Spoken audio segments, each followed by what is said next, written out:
জুলাই গণঅভ্যুত্থানে মানবতাবিরোধী অপরাধ মামলায় মৃত্যুদণ্ডের পর এবার দুর্নীতির মামলায় ক্ষমতাচ্যুত প্রধানমন্ত্রী শেখ হাসিনা তার দুই সন্তান সজীব ওয়াজেদ জয় ও সাইমা ওয়াজেদ পুতুলের রায়ের অপেক্ষা। সব মিলিয়ে প্লট বরাদ্দে জালিয়াতির অভিযোগে ২৩ আসামির সাজা হবে কিনা তা জানা যাবে কাল। পূর্বাচলে রাজুকের প্লট বরাদ্দে জালিয়াতির অভিযোগে শেখ হাসিনা, জয় ও পুতুলের বিরুদ্ধে চলতি বছরের জানুয়ারিতে ৩টি মামলা করে দুদক।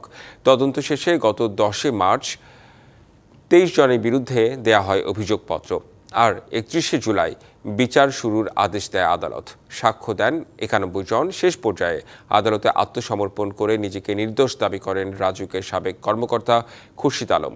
যুক্তিতর্ক শেষে ২৩ নভেম্বর রায়ের দিন ঠিক করেন ঢাকার পঞ্চম বিশেষ জজ মোহাম্মদ আবদুল্লাহ আল মামুন। এসব মামলায় শেখ হাসিনা সহ সব আসামির যাবজ্জীবন সাজার আশা দুদকের। রাজুকের নিয়মনীতি অমান্য করে উনি একটা প্লট রাজুক থেকে নিলেন। এছাড়া আমরা সাক্ষীরা বিজ্ঞ আদালতে সাক্ষ্য প্রমাণ দিয়েছেন, সংশ্লিষ্ট আলামতগুলা বিজ্ঞ আদালতে এসেছে।